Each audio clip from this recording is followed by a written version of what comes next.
Thanks, Michelle, particularly for getting so much done in such a short space of time as well. What it provides, though, is a kind of critical list of like leverage points or pressure points for advocacy, and I love it that we've had a call to fill in a petition towards the end. You shouldn't get out of these events without signing a petition. Thank you for that. With that speaker in mind too, I'd like to invite all our panel members to somehow make their way up the front here and join the table up here if you care to, and we'll kickstart our panel in a moment. Okay, Michelle, Susan. I'll put on the pause button as the chance to for audience members. We'll gather these microphones, but I want you to think about what key questions sit there in your mind on these issues. And we have a wonderful, skilled and broad repertoire of experience available on this panel as well to address these issues. So I'm just going to gently open it up for questions. And of course, we've always got special questions we can ask if nobody else does. But there's already a hand at the back. Thank you. Right down there. And if you could introduce yourself just briefly, name and perhaps where you're from, and introduce the question. Thank you. My name is Nola, and I'm a volunteer with St Vincent de Paul. I live in the Westmead Parramatta region area, precinct, I believe it's going to be called shortly. And that precinct is developing at a very fast rate. It's almost like development on steroids, and the elderly are being pushed out of their homes well and truly.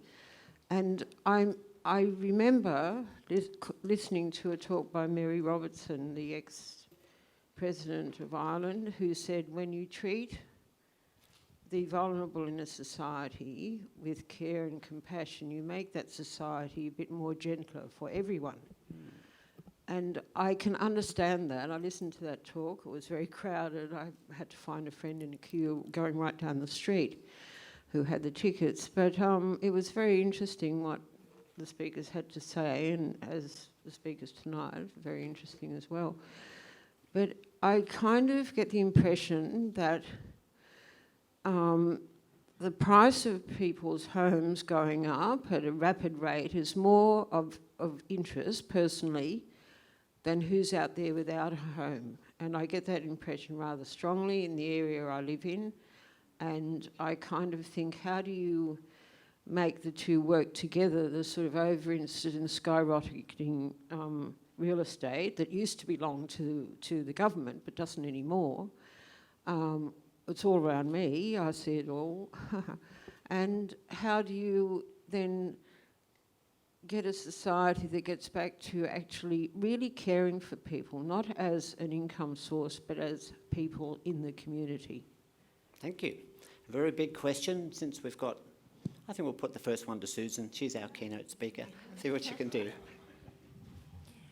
Well, I think it's very clear from that situation you described that the market itself won't assist in the issues we've raised tonight.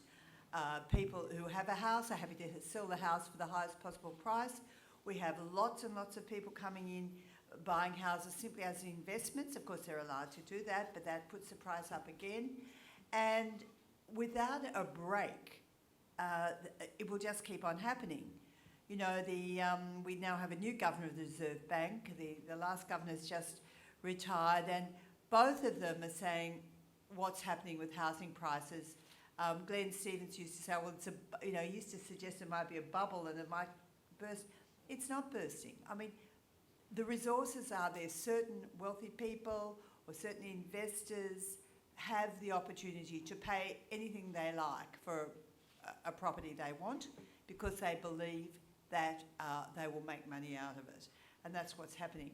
And yet the government says, oh, we don't want to interfere with the market. But I think that the government has a responsibility a moral responsibility to intervene because they can see what's happening. And what's happening is that more and more people, I mean, we're focusing on poorer older women tonight, but it's, as we all know, it's younger people, it's working people who earn lower wages, all being pushed out. And so I just don't think it's morally acceptable for the government to sit on its hands and say, oh, the market will take care of it. The market does not take care of it. And you do notice too, the investors who make money out of houses going up and up and up are always asking for government interventions that favour them. and not the poorer people. And they have quite a few of those in place. I won't go into too many political discussions, but really I think we're all citizens here in the state of New South Wales, and I think it is absolutely important that via the St Vincent de Paul petition or some other means that we say to our elected members, look what's happening, government has a responsibility to intervene. And that's the only way we will see any different patterns emerge from what our questioners just described. Thanks, Susan. Thanks for daring. Thanks for daring to put the word government and the word morality in the same sentence. It's very impressive. I've got a call from here as well, and then one up the back there. Yep. Microphone. My name is Marlene Tate. I'm a 70-year-old woman. I spent 38 years as a registered nurse in mental health. Years ago, I had a bit of money, but I lost it in a marriage split up, and I didn't have much superannuation. I've lived in private rental. I had lived in private rental for years and years. Settled into a house. 6 months later, the owner wants to sell, or the rent goes up $50. When I was 67, I was forced to retire because I've got disabilities with my legs. And I just found working full-time really difficult, but I kept going. So then I decided to do some part-time work and, always trying to do extra shifts to pay the rent. And even though I was working and paying my rent, I couldn't afford to pay my power bill. So I contacted St Vincent de Paul at Rozelle. The ladies came around and they were lovely. They helped me to pay my bill. And I thought, this is really terrible. I'm working in a full-time job. I've got 2 degrees and I can't pay my power bill.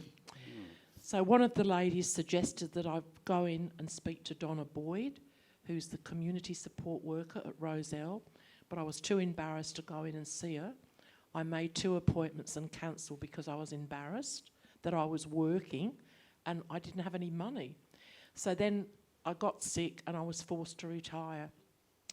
My rent was really expensive and I rang various places and they said, look, you've got to have this $450. Well, on an age pension, there's no way I could pay $450. Friends would have lent me the bond, but ongoing rent I wouldn't be able to pay. So I finally decided to go and see Donna and have a chat to her. I had a lot of anxiety. I wasn't sleeping. I had headaches because I was so frightened. So then the landlord evicted me because he came along and he said, I want to renovate, I want to get more money, $600 a week. So I just thought, well, I won't tell you what I thought. I thought, oh my God.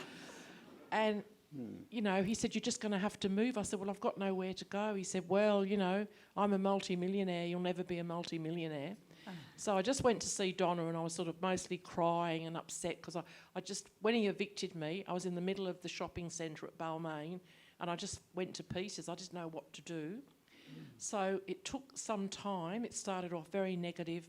Donna went through things for me. We filled out forms.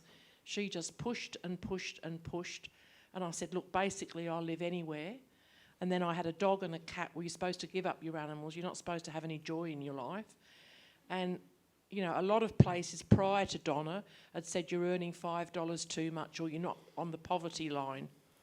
So, I didn't want to give up my dog or my cat. So I thought, well, I was really facing homelessness because he was pushing for me to get out. The real estate moved in and said, look, you can't go until you've got somewhere to go. So she was fighting with him as well. I was seeing Donna, like I was on the phone to Donna, seeing Donna as much as I could, probably draining her of all her energy. And so she just helped me. And Greta and the other ladies were really supportive at St Vincent de Paul.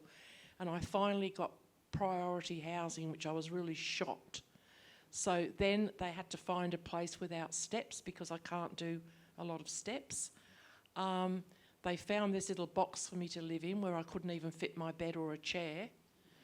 And Greta said, you can't possibly live there. The laundry was 3 flights up, so that was out. So then it just went on week after week. And I'm still ringing Donna and seeing Donna and she's pushing and pushing. And then finally, I got socially housed. They showed me a house in Leichhardt, and I just said, look, I'll take it. I didn't care what it looked like, and I've been living there now for 2 years.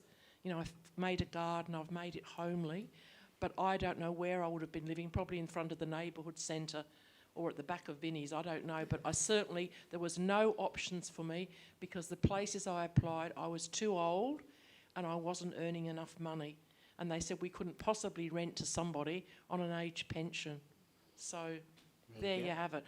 Prior to me doing my nursing, I went to a Commonwealth Bank in 1972 and I'd saved a little bit of a deposit and I asked the bank manager for a loan and he said, we couldn't possibly give you a loan, young lady. He said, you're far too young. And he said, you're not married. He said, and we don't give loans to single women.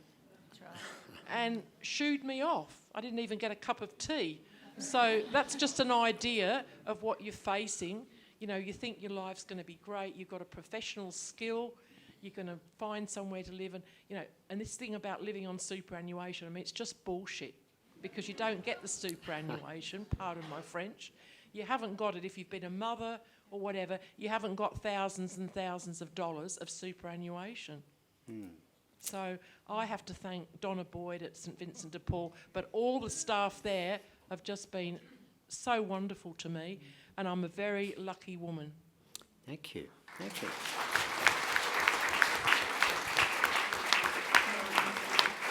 Thanks for that. Marlene, thanks for that. That was very generous sharing as well. We appreciate it, I think, and also appreciate the work you've done as a registered nurse for New South Wales over all those years. Well done. Now, sometimes a story is better than a question, but I will just get a brief response. I think in this case from Michelle as a caseworker, does this mirror the kind of experiences that you are dealing with? Yeah. Yeah, unfortunately, it sounds very familiar. The ladies that do try to find their rentals in the private rental market, granny flats, which may be affordable, barely discriminated against by the real estates because you're on an age pension, you don't have an income, unfortunately. And as well, it is a big push for housing to get people like yourself on priority who don't have the complex needs and that everybody else has mentioned tonight. So it really is a fight, but you know, you find a good worker like Donna, and you can get there in the end. You go to a granny flat and there's 20 other people after it. That's exactly 5 right. out of those people are working, so they get priority. Thank you. A lot of the time we actually, the reality of it is we don't make our ladies go to the viewings because they're not going to get it anyway, and it's just another, kick in the guts for them, I guess you say, that rejection after rejection, and that's what the housing companies want you to do, get those rejections, but we don't think that that's the right thing to do. So, Thank you. Thanks for that. Thanks for the response as well. There was a question. Hand up down the back. Thank you. Yep. Hi, Arthur Dermott from St John of God Conference at Auburn. I spent the last 15, 16 years of my life before I retired working for education, but prior to that I worked construction. So places like Crookwell and Casino and Condobolin and Nowra and places like that I went to see. And my question is, homelessness and shortage of rentals along the coastal Australia and the metropolitan area, I agree that it's expensive, hard to get, hard to find.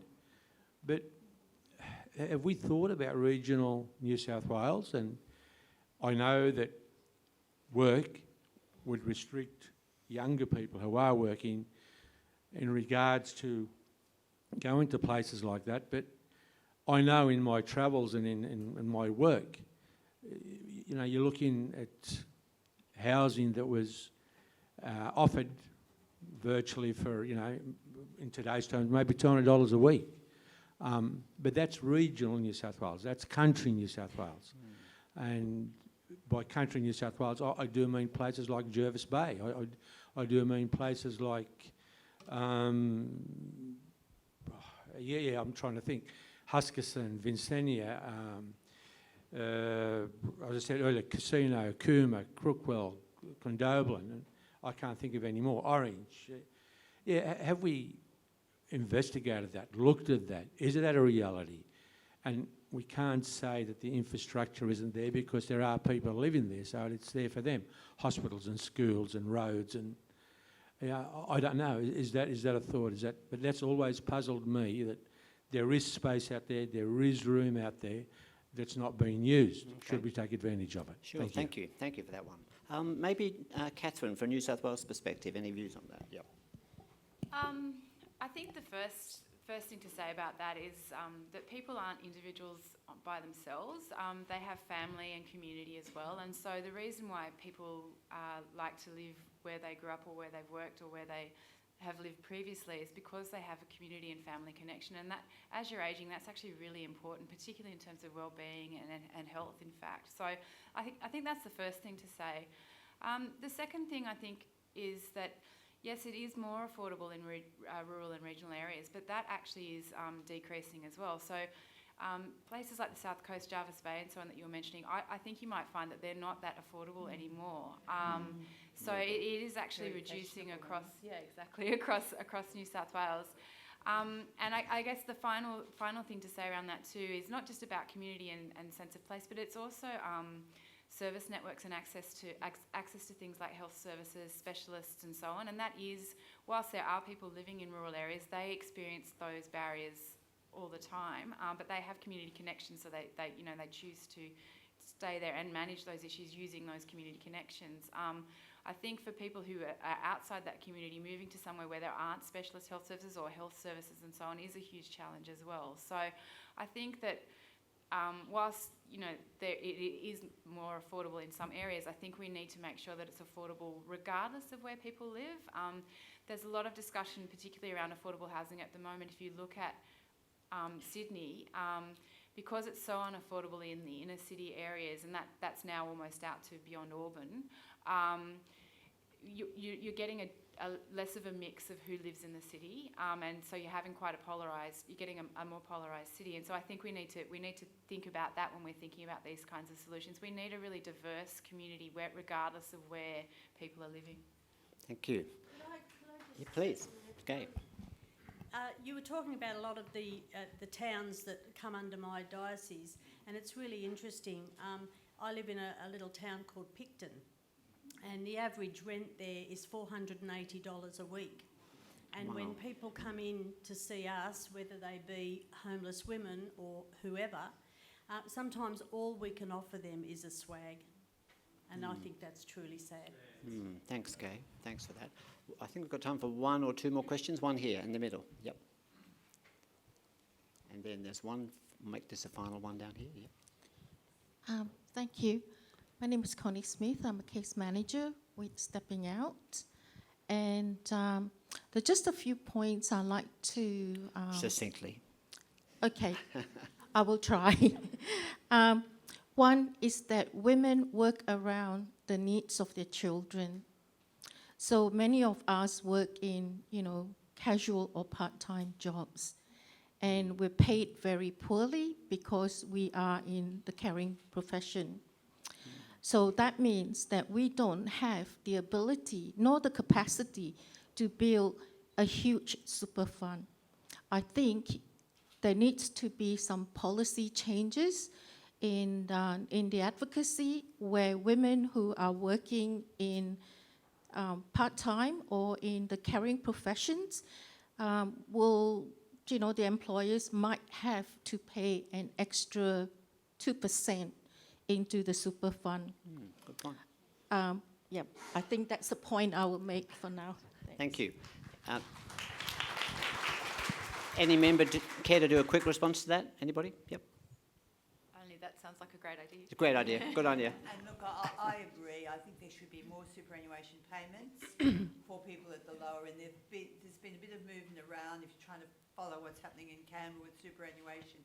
But the end result is low-income workers should get more super. And I'm also a strong advocate for women on maternity leave should get superannuation as a part of their maternity leave, and Absolutely. they don't. Maybe if they work for one of the big banks, they get it privately, but the women who go on the government scheme do not get superannuation guarantee, and I think that's a great...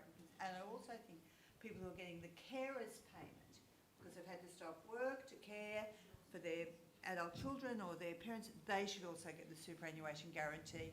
And I believe that you can make a case that the government, longer term, would gain by supporting women to make these savings at the crucial time. Thank you. Thanks, Susan. Thanks for that question. One more just here. Very quickly. My name is Ilkna. I work for Vinnies. I just want to make comments about, Susan, your comments about government's moral responsibility in it all. I absolutely agree. However, I think the neoliberal governments that we have doing the opposite, actually making people responsible, and we see, I mean, I see that over the years, how individualized everything becoming. We're losing our social equality or aspect of whatever we're looking at. And I think, I believe that we need a different political, possibly, system, not serving rich, but looking down to the poor instead of,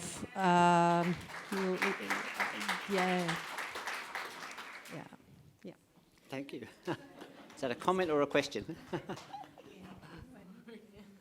All right, well, let that one just be. I'd just like to say we're getting quite a lot of high-level discussion about increasing inequalities.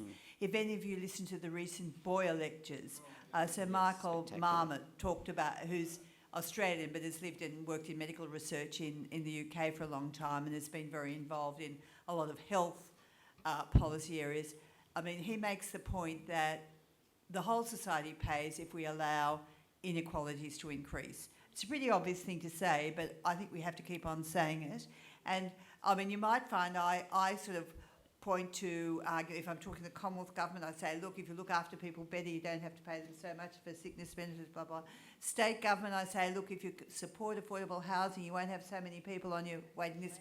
I say those things because they're the sort of things that should get through to governments. But the real issue, as you say, is that we shouldn't be in a society like Australia where people who, just because they happen to be poor, have to go through the terrible experiences that we had our former mental health nurse describe to us tonight. I mean, I think that's enraging that a woman like you worked in a very important profession and you worked in mental health, which we're now aware is so demanding and we need so many more skilled people, that you worked, and yet when you came to have a bit of disability of your own, you couldn't be housed. I just think that's not acceptable, and the only way to change it, well, first of all, the community has to decide it's not acceptable. But once the community decides that, let your elected representatives know, please. I spent a lot of my life being one, and they really do take notice. If enough people come forward and say, this is not acceptable, you'll get the changes. So it's a bit of a call to activism on my part.